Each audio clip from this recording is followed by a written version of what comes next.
Hello students, आइए आज 2014 का इंग्लिश पेपर जो है इसका जो है सेट नंबर 3 देखते हैं इंटरमीडिएट के लिए यूपी बोर्ड। तो देखिए पहला क्वेश्चन इसमें जो आया है, इट इज़ एनफ। ये आपका कहाँ से आया है? एजी गार्डनर का लिखा हुआ है ए फेलो ट्रैवलर, वहाँ से आया है। इतना इन्फॉर्मेशन आपके पास होनी चाहिए ताकि रेफरेंस बना के लिखने में दिक्कत ना हो। कॉन्टेस्ट बाकी तो इसके ठीक है आपको जो है एक्सप्लेन लिखवाए गए हैं, बाकी इसकी वीडियो भी बन रही है, इसका पार्ट इसी पार्ट का डाला गया है कुछ, ठीक है। और फिर लगातार डेली समय मिल रहा है आपको, चैनल पे मिल जाएगी इसका एक्सप्लेनेशन। अब देखिए प्लेटफार्म्स वेयर पैक्ड। प्लेटफार्म्स ये कहाँ से आया है? पार्ट एक है एगर विदे बास्केट, जिसके राइटर हैं WC Douglas, William C Douglas. उसके बाद देखिए आगे है let your heart grow large and loving. ये आपके सिलेबस में नहीं है, सेक्रेट ऑफ हेल्थ का है, इसको काट दीजिए। क्लियर? नॉट इन सिलेबस, इस वर्ष ये नहीं आएगा। दूसरा है देखिए इसमें how will Hindu civilization retain it continuity. Hindu सभ्यता अपनी निरंतरता को कैसे रिटेन माना होता है? मेंटेन, बनाए रखना। तो बिल्कुल ये आपके सिलेबस में है, हेरिटेज ऑफ इंडिया से आइए, ठीक ना। व्हाट इज सेक्रेट ऑफ, ये दूसरा नॉट इन सिलेबस है। तीसरा what is the chief purpose of education according to S Radhakrishnan. बिल्कुल ये वुमेंस एजुकेशन से है कि मतलब बताना है आपको राधा कृष्णन के अनुसार शिक्षा का मुख्य उद्देश्य क्या है। क्लियर? तो जैसा वो बताएं शिक्षा के बारे में वही आपको लिखना है। अब चलिए आपकी काम की चीज़ जो है आपका फिल इन द ब्लैंक्स वाला देखते हैं, जो कि 4 नंबर आएगा, पक्का आपको मिलेगा। हाउ डू आई, ये आपके सिलेबस में नहीं है। वैसे तो इसमें ब्लड रहेगा, जानने के लिए जान लीजिए, सिलेबस नहीं लेके। A double minded man is, ठीक है, ये इसमें अनस्टेबल रहेगा, लेकिन ये भी आपके सिलेबस में इस वर्ष नहीं है। क्लियर? क्योंकि ठीक है पहला वाला आई एम जॉन सर्ट से, ये दूसरा सेक्रेट ऑफिस से। तीसरा आई बॉट वन, इसमें बिल्कुल सिलेबस में आपके है टाइनी, ठीक है। तो टाइनी बास्केट, टाइनी मतलब छोटा, तो टाइनी पढ़ा जाता है, ठीक है। अब देखिए आगे चौथा क्वेश्चन है जो आपका, ये भी आपके सिलेबस में नहीं है। चलिए आगे क्वेश्चन पे आते हैं। देखिए पांचवा क्वेश्चन जो है what things did the fair attracted the child before he got lost. बच्चा जो मेले में खोने से पहले वो कौन सी चीज़ थी जिसके प्रति ज़्यादा आकर्षित हुआ था? ये बताना कौन कौन सी चीज़ें थी। व्हाट थिंग्स मतलब कौन कौन सी चीज़ें, जैसे खिलौने, ठीक है, और फुलमोहर की मूल, रंग मोहर की माला, बर्फ़ी, और जो हॉर्स राइडिंग था, ठीक है, घोड़ा वाला, ठीक है, झूला, ये सभी चीज़ें आपको बताया गया है, पढ़ाया भी गया है, लिखवाया भी गया है, वीडियो भी इसकी बनी है, आप देख सकते हैं इस चैनल पे। शॉर्ट स्टोरी के नाम से जाइए, पूरा आपको तीनों पार्ट का क्वेश्चन आंसर आपको मिल जाएगा। वैसे चारों मिलेगा, लेकिन एक पार्ट आपके सिलेबस से कट गया। दूसरा how did the Shanku manage to steal the watch. Shanku घड़ी चुराने की व्यवस्था कैसे किया, यानी प्रबंध कैसे किया। And what did he think of, और वह क्या सोचता था इसके बारे में। What was the advice astrologer give the stranger, ज्योतिषी ने अजनबी को क्या सलाह दी थी। ये सब क्वेश्चन आपको लिखने हैं।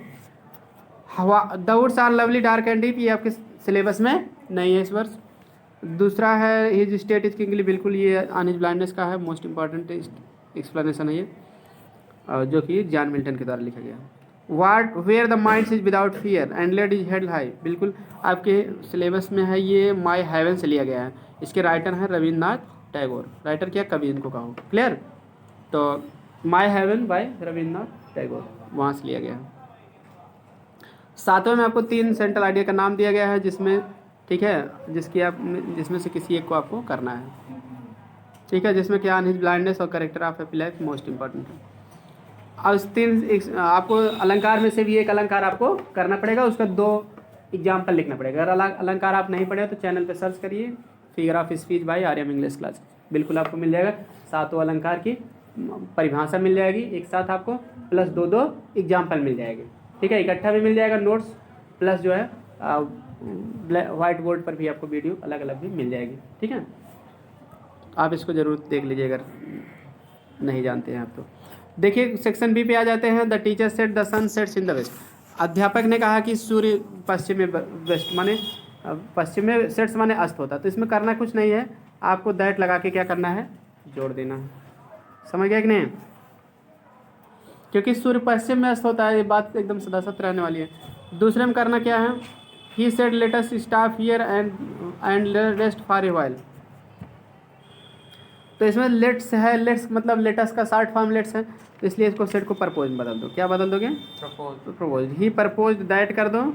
उसके बाद आपको करना क्या है, अस का जो है ही के अनुसार बदलोगे तो दे होगा, क्योंकि ही में बदला नहीं जाता इसको, ठीक है, थर्ड पर्सन ही का दे होता है। ही प्रपोज दैट दे, अब शुड कर दो, they should stop. Clear. Here का क्या हो जाता है, देयर। ठीक है, अब देयर के बाद and rest for a while, इसको वैसे ही रहने दो, फुल स्टॉप हो जाए। क्लियर, इसमें कोई चीज़ नहीं।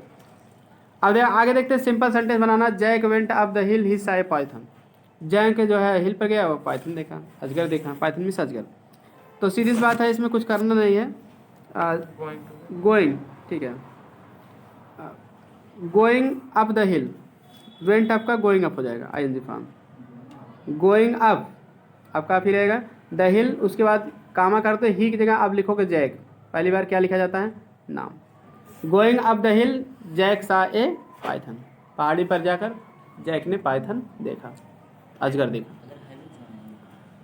तो हैविंग गान अब बेटर नहीं पड़ेगा, क्योंकि जाकर करा रहा है, तो जाकर तुरंत देखा, बस पहाड़ी पर गए तुरंत देख लिया। तो समय तो लग रहा है, तो आप फिलहाल हैविंग गान अब भी कर सकते हो, लेकिन ज़्यादा बेटर आपको गोइंग अप ही मिलेगा। कुछ किताबों में ऐसा ही सेंटेंस ये सॉल्व किया हुआ मिलता है, ठीक ना, इसलिए हम आपको वैसे बता दे रहे हैं। ठीक, पहाड़ी पर जाकर, मान लीजिए वहीं पहाड़ी के पास तो कोई कहा कि हाँ यहाँ पर अजगर है, तो तुरंत गया, देख लिया, दिखाई पड़ गया उसको जल्दी से। क्लियर। तो ऐसा कोई फिजिकल एक्टिविटीज़ कर नहीं रहा है ज़्यादा, तो इसलिए प्रेजेंट पार्टिसिपल से ज़्यादा बेटर रहेगा सेंटेंस, क्योंकि कुछ किताबों में ऐसा हमको मिलता है, इसलिए हम आपको जिसमें सियोरिटी रहती है वही बताते हैं। Clear. You must start now, you will be late. तो सीधी सीधी बात है, इसमें कॉम्प्लेक्स बनाना ना, तुम्हें अभी स्टार्ट करना चाहिए, यू विल बी लेट, तुम्हें देर हो जाना चाहिए। क्लियर। किससे बनाओगे, अदरवाइज से कहाँ बनाओगे आप, अदरवाइज लगता है कॉम्प्लेक्स सेंटेंस में, वो आता है कंपाउंड सेंटेंस में, यही तो आप लोग गलती करते हो। ठीक है, कॉम्प्लेक्स सेंटेंस के कंजक्शन होना चाहिए। तुम्हें अभी, इसको आप ऐसे करो, यदि आप अभी नहीं स्टार्ट करोगे तो तुम्हें क्या हो जाएगी, देर हो जाएगी। If you do not start at once, start now, ऐसे कर दो ना, if you do not start at now, यदि आप अभी नहीं शुरू करोगे, डू नॉट स्टार्ट नाउ, उसके बाद कामा करके अगला वाक्य सेम टू सेम लिखना। बेटर है कि नहीं है। ऐसे क्या, ये ना सोचो मस्ट को तो बिल्कुल हम हटा सकते हैं, मस्ट भी प्रेजेंट में है तो डू नॉट लगा दो, क्योंकि हिंदी के हिसाब से ना अगला वाला फ्यूचर है, तो इसको प्रेजेंट इंडेफिनिट में कर दो। क्लियर। यदि आप इसे नहीं शुरू करोगे तो तुम्हें देर हो जाएगा। क्लियर, बात वही रहना चाहिए, फॉर्मेशन उसका चेंज हो जाएगा। क्लियर। तो चलिए अब आप लोग सी वाला देखते हैं, ट्रांसफॉर्मेशन। तो ट्रांसफॉर्मेशन देख लीजिए, पहला इंट्रोगेटिव सेंटेंस में आपको चेंज करना है 2014 का सेट नंबर 3 का सी वाला, ठीक है, 9वें का सी वाला। Nobody else could have done it, कोई और व्यक्ति इसे नहीं कर सकता था। ठीक है, नो बॉडी एल्स माने और कोई व्यक्ति नहीं, कुड हैव डन इट। तो इंट्रोगेटिव करना है तो पहली बात तो आप सहायक क्रिया को पहले ले आओ, कुड को ले आओ, ले आ दिए ना।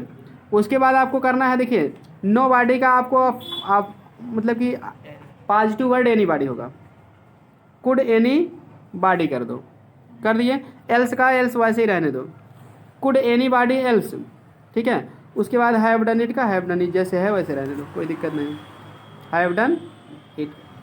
मतलब इसमें अर्थ क्या है, nobody else could have done, इसे कोई और व्यक्ति नहीं कर सकता था। कारण मतलब कुड एनी बॉडी, क्या कोई व्यक्ति, एल्स क्या और कोई व्यक्ति, हैव डन इट इसे कर सकता था, क्या और कोई व्यक्ति इसे कर सकता था। क्लियर। तो नो का अब पॉजिटिव वर्ड ही, क्योंकि हम इंट्रोगेटिव बन लेंगे तो इसमें नाट हटाना पड़ता है, तो नो बॉडी में से नाट हटाने पर एनी बॉडी बच जाता है। क्लियर, ये रूल है। ठीक, could any body else have done it. चलिए, लेकिन इतना ध्यान देना, इट के बाद प्रश्नवाचक लगा देना इंट्रोगेटिव बनाओगे तो, नहीं तो आपका 1 नंबर कटेगा। क्लियर, बिल्कुल प्रश्नवाचक लगाना, डोंट फॉरगेट, मत भूलना। Bangalore is the cleanest of Indian towns, ठीक है। बैंगलोर जो है भारतीय कस्बों में क्लीनेस्ट मतलब सबसे अच्छा है, ठीक है। तो आप इसको जो सबसे अच्छा है तो सीधी बात है नो अदर से बनेगा, ठीक है, क्योंकि वन ऑफ तो है नहीं। क्लियर, उसके पहले तो no other, no other town, no other town is so clean, is so clean as Bangalore, as करके बंगलोर कर दो। No other town is so clean as Bangalore, कोई अन्य कस्बा उतना क्लीन नहीं है जितना कि बंगलोर का, नहीं मतलब बंगलोर सबसे अच्छा क्लीन है। उसके बाद देखते हैं आगे, don't hanker for money, hanker for मतलब मनी,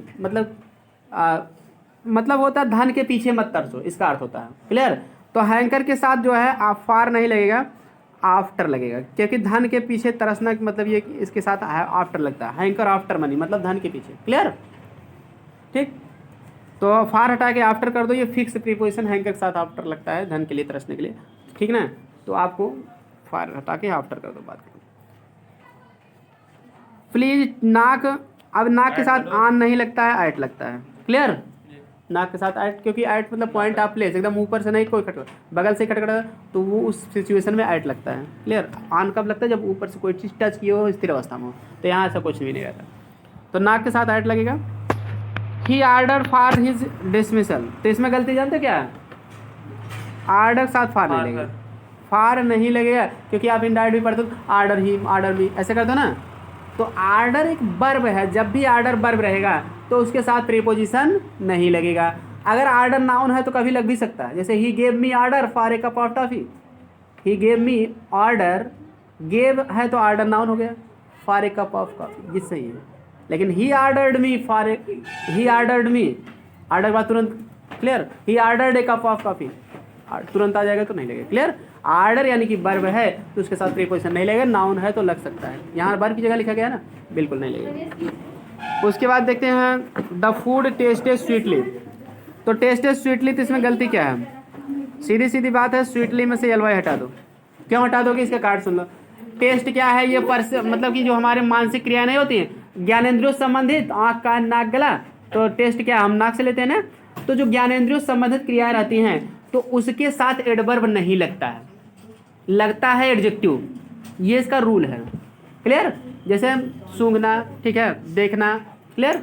जैसे सी हुआ, टेस्ट हुआ, स्मेल हुआ। क्लियर। ये सब जो क्रियाएं हैं normally not used in continuous tense, आपका अच्छा 10 में पढ़े थे। कुछ क्रियाएं ऐसी होती है जिनका कंटिन्यूअस में प्रयोग नहीं होता है। इसके लिए एक बात ये भी जान लो, उन क्रियाओं के साथ हम एडवर्ब नहीं लगाते हैं, केवल एडजेक्टिव लगाते हैं। क्लियर। तो अब यहाँ क्या आपको लगेगा? आप सोचोगे food, this food tested sweetly, यह भोजन जो है मधुर ढंग से सुगंध देता है, ऐसा नहीं, मधुर सुगंध देता है, ऐसा कहना चाहिए। क्लियर। तो यहाँ ये वर्ब है, आप सोचोगे वर्ब के बाद तो एडवर्ब आना चाहिए, बिल्कुल आना चाहिए, उसकी क्रिया विशेषता बतलाता है एडवर्ब, लेकिन यहाँ अपवाद में आ जाता है। क्लियर। क्योंकि ये परसेप्शन से संबंधित यानी ज्ञानेंद्रियों से संबंधित क्रियाएं हैं जो उनके साथ एलवाई नहीं लगता, एडजेक्टिव लगता है। क्लियर। तो मोस्ट इंपॉर्टेंट रूल था ये भी। अगला, I am too happy to see you, मैं तुम्हें देखकर बहुत खुश हूँ। अब यहाँ टू नहीं रहेगा, क्या लगेगा? वेरी हैप्पी लगेगा। मैं तुम्हें देखकर बहुत खुश हूँ, एक्सीलेंट में रूल दिया गया है। आप एडवर्ब का चैप्टर खोलिए, उसी में है, क्योंकि ये बताया गया कि वेरी का प्रयोग जो है पॉजिटिव सेंस में होता है, मतलब कि गुड सेंस में। क्लियर। गुड सेंस में। और टू का प्रयोग नकारात्मक। मैं तुम्हें देखकर, टू का टी डबल ओ का मतलब क्या होता है? उतना जितना नहीं होना चाहिए। आप ऐसे कहोगे मैं तुम्हें देखकर उतना खुश हूँ जितना नहीं होना चाहिए, ऐसा तो कहोगे नहीं। मैं तुम्हें देखकर बहुत खुश हूँ। क्लियर। अच्छे सेंस में यूज किया जाएगा। क्लियर। तो इसलिए कभी भी आप यहाँ वेरी टी डबल ओ का प्रयोग मत करो। क्लियर। जैसे इस कहते हैं it is too cold to go out, इतना ठंडी है कि बाहर नहीं जा सकता। It is too hard to go out, ये तो है उतना ठंडी है कि बाहर नहीं जा सकता, मतलब बाहर जाने के लिए उतना है जितना नहीं होना चाहिए। लेकिन यहाँ नकारात्मक अर्थ आप नहीं दे सकते हो। क्लियर। तो जब नहीं दे सकते हो तो टी डबल ओ नहीं लगेगा, वेरी लगेगा। ठीक।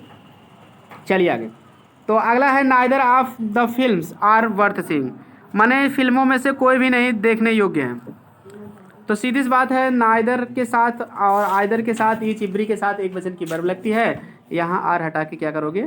इज करोगे। क्यों? क्योंकि नाइदर के बाद आप द फिल्म, फिल्म में आपका सब्जेक्ट नहीं है। कभी भी आप एक प्रीपोजिशन है, प्रीपोजिशन के बाद वाला ऑब्जेक्ट नहीं, सब्जेक्ट नहीं रहता है। सब वर्ब हमेशा सब्जेक्ट के अनुसार लगती है, तो नाइदर के अनुसार लगेगी, ना कि फिल्म के अनुसार। क्लियर। तो चलिए आपका यहाँ तक हो गया, आगे बढ़ते हैं। देखते हैं 10वें क्वेश्चन में जो है इडियम्स एंड फ्रेजेस दिया है, तो उसमें सबका क्या मतलब है। तो देखिए पहला इडियम्स है जो है fair and square. Fair and square माने क्या होता है? निष्कपट व्यवहार, ईमानदार एवं स्पष्ट भी कर सकते हो। क्लियर। तो फ्रैंक एंड ऑनेस्ट, ठीक है, ईमानदार एवं स्पष्ट। तो इसकी हम ट्रिक पीछे भी बता दिए। फेयर माने होता है एकदम अच्छा, जो एकदम अच्छा आदमी रहेगा तो ईमानदार रहेगा ना। स्क्वायर का मतलब क्या होता है? वर्ग का चार भुजाएं बराबर होती है, मतलब एकदम स्पष्ट रहता है, कोई भी उसमें घटता बढ़ता नहीं है। तो फेयर एंड स्क्वायर मतलब क्या होता है? ईमानदार एवं स्पष्ट। फेयर माने वैसे भी होता है सुंदर आदमी जो रहेगा, ईमानदार रहेगा, मतलब हर जगह से अपने व्यवहार में सुंदर है, यानी ईमानदार एवं स्पष्ट। स्पीक एंड स्पैन माने होता है क्या? साफ सुथरा। Speak and span. क्लियर, साफ सुथरा। तो ये स्पीक एंड स्पैन मतलब ये साफ सुथरा होता है, ठीक है ना। तो अब देखिए आगे है to play fast and loose. To play fast and loose माने होता है कथनी कुछ करनी कुछ। कथनी कुछ करने, तुम्हारी कथनी कुछ है और करनी कुछ है, मतलब कहते कुछ हो और करते कुछ हो। कथनी कुछ और करनी कुछ, या इसका दूसरा हिंदी होता है बार बार दृष्टिकोण बदलना। बार बार दृष्टिकोण बदलना according to excellent Hindi. Excellent में आपकी हिंदी इसकी क्या मिलेगी, बार बार दृष्टिकोण बदलना। क्लियर, कि पाकिस्तान जो है बार बार अपना दृष्टिकोण बदलता रहता है भारत के प्रति। क्लियर, कहता है कुछ, आतंकवाद नहीं कराएंगे फिर करा देता है। क्लियर, इस तरह की बातें। तो कथनी कुछ और करनी कुछ। तो play to play fast and loose. अब फास्ट माने क्या होता है, तेजी। अब तेजी से खेलना, लूज माने ढीला, फिर ढीले पड़ जाए, यानी कि आप कहते हो बहुत बढ़िया खेलेंगे फिर ढीला हो जाते हो खेलने के लिए, यानी कथनी कुछ और करनी कुछ, बार बार अपना दृष्टिकोण बदल देते हो, वही चीज़। बाय फिट्स एंड स्टार्ट माने क्या होता है, अनियमित रूप से। अनियमित रूप से याद करने की ट्रिक क्या होगी, फिट माने क्या होता है कि कोई चीज़ एकदम फिट ढंग से चल रही है, स्टार्ट फिर रुक गई। जैसे कोई मशीन है अब अच्छे से चल रही है फिर रुक गई, जैसे मान लीजिए सीडी है डीवीडी है अच्छे से चल रही है ना, फिर उसके बाद रुक गई, फिर उसको रिवर्स हो गए, फिर चलने लगी, मतलब अनियमित रूप से चल रही है, नियमित रूप से अच्छे से चल नहीं रही। अगला देखते हैं। अब जैसे मान लीजिए आप दवा ही ले लिया, आप एकदम फिट हो गए, फिर मतलब खराब हो गए, फिर स्टार्ट शुरुआत से फिर आपकी दवा डॉक्टर ने लिख दिए, चलो फिर इतना दिन का, तो यानी अनियमित रूप से आप कर रहे हैं। टू इंडियन स्मोक माने क्या होता है, हवा में उड़ जाना। शाब्दिक अर्थ हवा में उड़ जाना मतलब क्या होता है, समाप्त हो जाना। क्लियर, हवा में उड़ जाना यानी समाप्त हो जाना। स्मोक माने क्या होता है, धुआं। एंड माने धुआं हो जाना, मतलब क्या, समाप्त हो जाना। क्लियर, या हवा में उड़ जाना। तो समाप्त हो जाना मतलब क्या, जैसे मतलब कोई भी अभी जैसे अब ट्रिक क्या होगी याद करने की, स्मोक माने क्या होता है, धुआं। इंड माने धुआं ऊपर जाता है ना, तो कुछ दूर जाने के बाद वो अंत हो जाता है, दिखाई नहीं पड़ता है, यानी वो क्या होता है, समाप्त हो जाता है। क्लियर, हमको देख हमारी नज़रों से समाप्त हो जाता है। तो यानी इस तरह से टू इंडियन स्मोक, हवा में उड़ जाना या समाप्त हो जाना। मतलब जैसे फॉर एग्जाम्पल कोई आप योजना बना लिए ना कि हम बहुत अच्छा, मतलब कि आप मान लीजिए कोई यार लड़का है, बहुत अच्छी योजना बना लिया कि हम जाएंगे आईएएस की तैयारी करेंगे या नीट की तैयारी करेंगे, कोई बढ़िया तैयारी करेंगे जिसमें बहुत पैसा लगेगा, कोई बात नहीं, लेकिन मेरे पिताजी कमा के देंगे, कहे हैं देने के लिए। फॉर एग्जांपल उसके पिताजी की दुर्भाग्यवश मौत हो गई, तो उसकी योजनाएं क्या हो गई, इंडियन स्मोक हो गई, हवा में उड़ गई, यानी समाप्त हो गई, क्योंकि बेचारे को आपका पैसा कौन देगा पढ़ने लिखने का। क्लियर, कोई भी योजना, ठीक है। तो आप सेंटेंस इस तरह से बता सकते हैं कि मोहन से फादर्स सडन डेथ, ठीक है, इंडेड हिज इन स्मोक, मतलब कि इंडेड, ठीक है, his all plans in smoke. Clear, या Mohan's plan was indeed in smoke, Mohan की योजना जो है समाप्त हो गई बिकॉज हिज फादर्स डाइड, ठीक है। क्लियर, सडनली, अचानक उसके पिता की क्या हो गई। इस तरह से कोई भी सेंटेंस आप बना सकते हो, किताब में आपको सेंटेंस इसके मिल जाएंगे। चलिए देखते हैं, इकोनॉमिकल है, इकोनॉमिकल माने क्या होता है, मितव्ययी, ठीक है। हाँ, तो एक बात ये भी जान लो, जिसके भी किताब में आपके सेंटेंस नहीं मिलेंगे या फिर आपके पास सीरीज होगी उसमें देख लेना, जिसके भी नहीं मिलेंगे आपके पास नहीं अगर है तो बिल्कुल आप हमसे पूछ सकते हैं। क्लियर, सेंटेंस आपको मिल जाएंगे, नहीं तो आप अपने हिसाब से हिंदी के हिसाब से बना लो, नहीं बना पाओ तो बिल्कुल पूछ सकते हो। 5 में 3 तो बना ही लोगे। देखिए एंटानिम्स क्या होगा, पहला इकोनॉमिकल माने क्या होता है, मितव्ययी। मितव्ययी माने जो कम खर्च करे, तो इसका खर्चवा जो आदमी रहेगा उसको क्या कहेंगे, स्पेंड, क्या एक्स्ट्रा वैगेंट का तो बिल्कुल कर सकते हो, या स्पेंड थ्रिफ्ट कह सकते हो। स्पेंड थ्रिफ्ट माने भी खर्चवा होता है। प्राडिगल कह सकते हो। क्लियर, प्राडिगल माने भी खर्चीले सुबह का PRODIGL। एक्स्ट्रा वैगेंट कह दो, स्पेंड थ्रिफ्ट कह दो, कुछ भी कह सकते हो। क्लियर, एक्स्ट्रा वैगेंट भी बढ़िया शब्द है, EXTRAVAGENT, जो एक्स्ट्रा खर्च करे उसको हम कहते हैं extravagant. Clear, extravagant, spendthrift सब सही है। अगला शब्द है हमारा होप। होप माने आशा, तो निराशा का अंग्रेजी क्या होगी, डिस्पेयर, बिल्कुल, DESPAIR। एक्सेप्ट माने क्या होता है, स्वीकार करना, तो रिजेक्ट माने इनकार करना, डिनाई कह सकते हो, रिफ्यूज कह सकते हो, बिल्कुल कह सकते हो।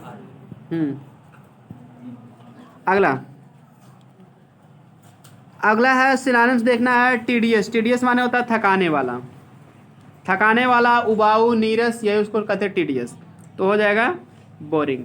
बोरिंग माने नीरस, जो मतलब जो काम करते आप बोर हो जाते हो, मतलब नीरस हो जाते हो, अच्छा नहीं लगता आपको, ऊब गए हो, थक गए हो। Clear? BORING boring, boring work, थकाने वाला काम, नीरस काम। वैग, वैग माने होता है अस्पष्ट। वैग माने क्या होता है? अस्पष्ट। तो अनक्लियर कह दो, अनक्लियर माने अस्पष्ट। क्लियर? वैगली माने होता है अस्पष्ट रूप से होता है, इसी से बना है। क्लियर?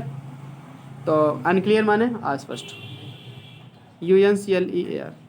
अगला शब्द है आपका लीप। लीप माने कूदना होता है, तो जंप कर दो। क्लियर?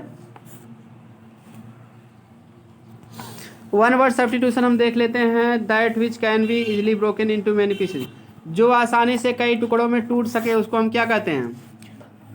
फ्रेजाइल कहते हैं। FRAGILE। फ्रेजाइल माने होता है आसानी से टूटने वाला या कमजोर। क्लियर? एकदम कमजोर हो, नाजुक हो, आसानी से जो टूट जाए।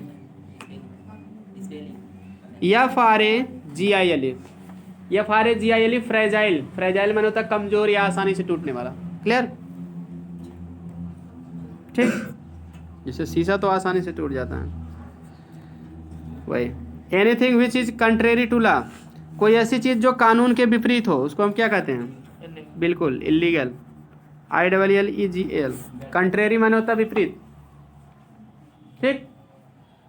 अगला शब्द है for which no salary is paid, जिसके लिए कोई वेतन ना दिया जाए।